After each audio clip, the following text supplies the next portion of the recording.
नमस्कार, स्वागत है आप सभी का एफएम न्यूज देख रहे हैं आप और आपके साथ मैं हूं नितीशा बंसल। चलिए शुरू करेंगे खबरों का यह सिलसिला। दुनिया भर में कोविड के बढ़ते मामलों को देखते हुए दिल्ली एम्स ने एडवाइजरी जारी कर दी है। इसमें कहा गया है कि अब एम्स के स्टाफ को अस्पताल परिसर में कोविड नियमों का पालन करना होगा। परिसर में मास्क पहनना अनिवार्य कर दिया गया है। 5 से ज्यादा लोगों के जमा होने पर भी रोक लगा दी गई है।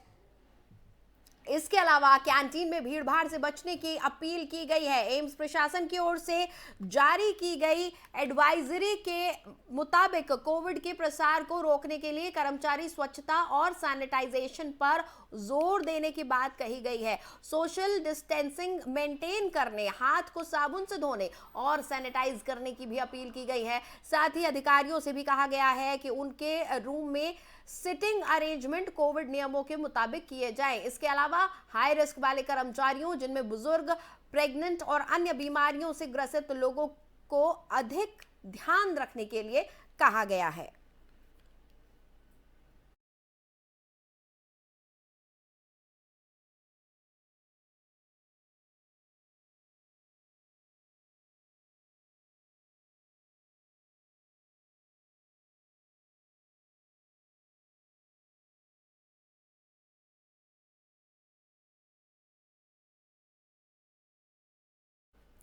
चीन की एक पुरानी आदत है चीजों को छुपाने की। जब पहली बार चीन में कोरोना वायरस की पुष्टि हुई थी, तब भी उसने देर से दुनिया को बताया था और अब भी कुछ ही समय पहले तक दुनिया पूरी तरह से चीन के हालात से अनजान थी। लेकिन अब हालात बेकाबू हो गए हैं और अब पूरी दुनिया के लिए चीन फिर से परेशानी का सबब बन गया है। चीन में कोरोना वायरस कहर बरपा रहा है, तो अब आलम यह है कि चीन में मिला कोरोना का वायरस का ये नया वेरिएंट पूरी दुनिया को डराने लगा है। भारत में इसको लेकर लोग सचेत हो गए हैं। मीटिंग्स का दौर लगातार जारी है और पीएम मोदी ने भी स्वास्थ्य मंत्री और अधिकारियों के साथ कोरोना के हालात को लेकर मीटिंग की। देश में कोरोना के नए वेरिएंट के 5 नए मामले सामने आए हैं। वहीं दिल्ली में एक शख्स की मौत हो गई है। फिलहाल देश में हालात पूरी तरह से काबू में हैं, लेकिन लोग अभी से सतर्क हो गए हैं।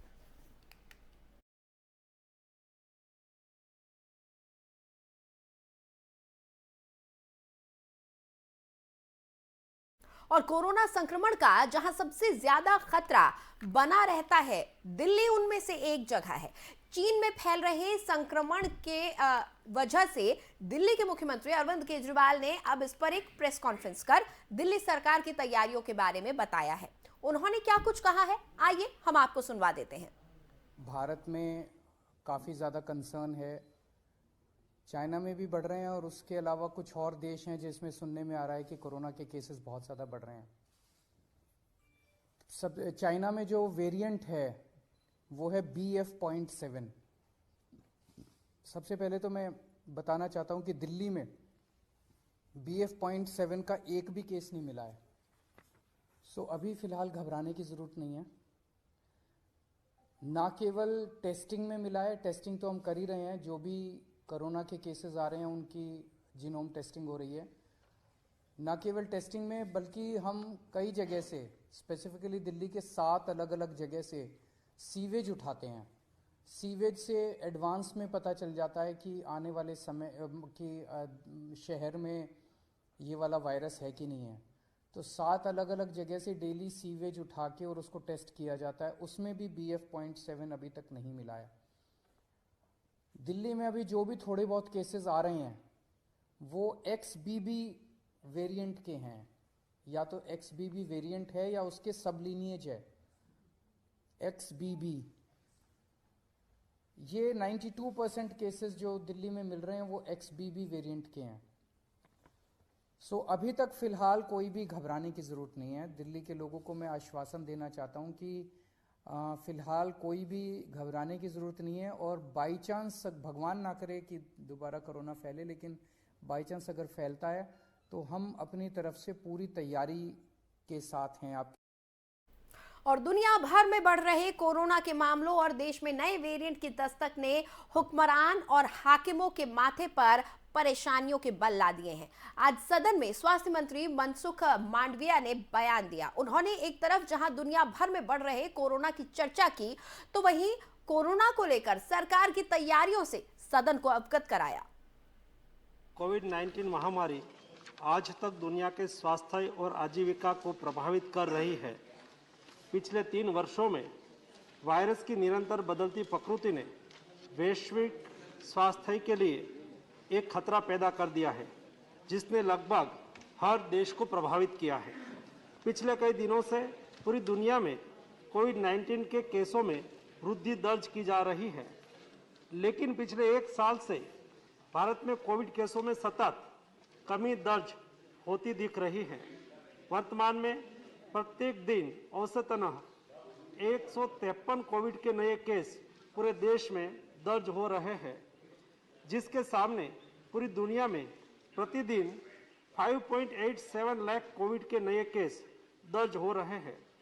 Japan, South Korea, USA, France, Greece, Italy जैसे देशों में कोविड-19 के केसों में और कोविड से मृत्यु की संख्या में सतत वृद्धि देखी जा रही है। पिछले कई दिनों से मीडिया में भी चीन में बड़ी तादाद में कोविड के केस और कोविड मृत्यु की खबरें छप रही है। माननीय प्रधानमंत्री जी के नेतृत्व में स्वास्थ्य एवं परिवार कल्याण मंत्रालय ने proactive, preemptive, whole of government and whole of society approach के साथ शुरू से ही कोविड-19 महामारी का मैनेजमेंट किया है और इनके बहुत अच्छे परिणाम भी हमें मिले हैं। तकनीकी सहायता के अलावा भारत सरकार ने नेशनल हेल्थ मिशन, राज्य आपदा प्रतिक्रिया कोष, इमरजेंसी कोविड रिस्पांस पैकेज और प्रधानमंत्री Ayushman Bharat health infrastructure mission इत्यादि से राज्यों को वित्तीय सहायता प्रदान करके राज्यों को कोविड के खिलाफ लड़ाई के उनके प्रयासों में लगातार सहायता प्रदान की है। केंद्र सरकार और राज्य सरकारों ने साथ मिलकर 220.2 करोड़ कोविड वैक्सीन के टीके लगाकर कीर्तिमान रचा है, जिसमें पात्रता वाले 90% आबादी को दोनों टीके लग चुके हैं और 22.35 करोड़ आबादी को प्रिकॉशन डोज भी दिया जा। और कोरोना के डर के साए में स्वास्थ्य मंत्री की राहुल गांधी को लिखी चिट्ठी का जवाब दिया। उन्होंने चिट्ठी को लेकर स्वास्थ्य मंत्री पर जमकर निशाना साधा। उन्होंने कहा, सरकार कोरोना की आड़ में यात्रा बंद कराने की नई तरकीब निकाल रही है। तो ये जो यात्रा है कश्मीर तक जाएगी। अब इन्होंने नया आइडिया निकाला है। मुझे चिट्ठी लिखी कि कोविड आ रहा है, यात्रा बंद करो। कोविड आ रहा है, यात्रा बंद करो। अब भैया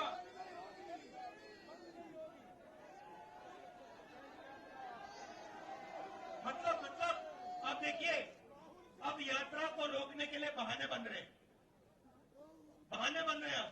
मास्क पहनो, यात्रा बंद करो, कोविड फैल रहा है, सब बहाने हैं।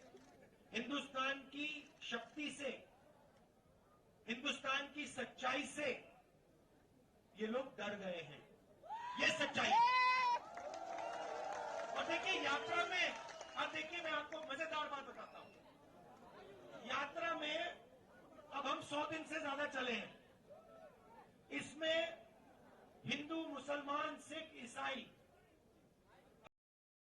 तो वहीं चीन में बढ़ रहे कोरोना के मामलों के बीच आप सांसद राघव चड्ढा ने राज्यसभा में केंद्र सरकार से चीन से आने वाली फ्लाइटों पर तत्काल प्रभाव से रोक लगाने की मांग की है। 2 बातें रखना चाहता हूं सर। पहली चीज सर, चाइना से जो वीडियोस और जो न्यूज रिपोर्ट सामने आ रही हैं वो ये दिखा रहा है कि वैक्सीनेशन होने के बाद भी, वैक्सीनेशन का आपका स्टेटस जो भी हो उसके बाद भी ये वायरस लगातार हमला कर रहा है। और जो तस्वीरें आ रही हैं वो दिखा रहा है कि चाइना का हेल्थ सिस्टम पूरी तरीके से ओवरवेल्म हो गया है। तो हमारी प्रिपेयर्डनेस क्या है उस बारे में बताएं। और आखिरी मेरा एक पॉइंट ये रहेगा सर कि अंग्रेजी में कहावत है, precaution is better than cure. अगर हम चाइना से आने वाली फ्लाइट्स को बैन कर दें, उस पर रोक लगा दें, तो कम से कम जो सबसे ज्यादा इफेक्टेड कंट्री है वहां से आवाजाही बंद हो जाएगी, तो बहुत चीजें प्रिवेंट हो सकती हैं। ये मेरा सुझाव रहेगा माननीय स्वास्थ्य मंत्री। 2 बातें और आज सदन में पीयूष गोयल की बिहार पर की गई टिप्पणी को लेकर जोरदार हंगामा देखने को मिला। हालांकि सांसदों के विरोध प्रदर्शन के बाद पीयूष गोयल ने अपना बयान वापस ले लिया और माफी मांग ली। केंद्रीय मंत्री पीयूष गोयल ने कहा कि मैं स्पष्ट कर दूं कि मेरा बिहार या बिहार के लोगों का अपमान करने का कोई इरादा नहीं है। अगर इससे किसी भी भावना को ठेस पहुंची है तो मैं तुरंत उस बयान को वापस लेता हूं। वहीं बिहार के सांसदों की तरफ से मांग की जा रही थी कि पीयूष गोयल बिहार के अपमान के लिए माफी मांगे। केंद्रीय मंत्री पीयूष गोयल द्वारा राज्यसभा में की गई टिप्पणी पर कई विपक्षी दलों ने कड़ी आलोचना की है। आज राज्यसभा में सदन के नेता और केंद्रीय मंत्री पीयूष गोयल द्वारा बिहार पर की गई टिप्पणी को लेकर आरजेडी जेडीयू के सांसदों ने संसद में गांधी प्रतिमा के सामने विरोध प्रदर्शन किया। राष्ट्रीय जनता दल के नेताओं ने इस पर आपत्ति जाहिर करते हुए कहा कि बीजेपी बिहार को बदनाम करने में लगी हुई है। इस मुद्दे पर आरजेडी के राज्यसभा सांसद मनोज झा ने भी एक पत्र लिखा। दरअसल मनोज झा राज्यसभा में अपना पक्ष रख रहे थे, तभी बीच में केंद्रीय मंत्री पीयूष गोयल ने कहा कि इनका बस चले तो देश को बिहार बना दे। इस टिप्पणी का मनोज झा ने विरोध किया और कहा कि आप मुझ पर टिप्पणी कर ले, लेकिन मेरे राज्य बिहार को लेकर ऐसी टिप्पणी ना करें। वहीं कांग्रेस अध्यक्ष और राज्यसभा में नेता विपक्ष मल्लिकार्जुन खड़गे ने भी पीयूष गोयल के बयान की निंदा की।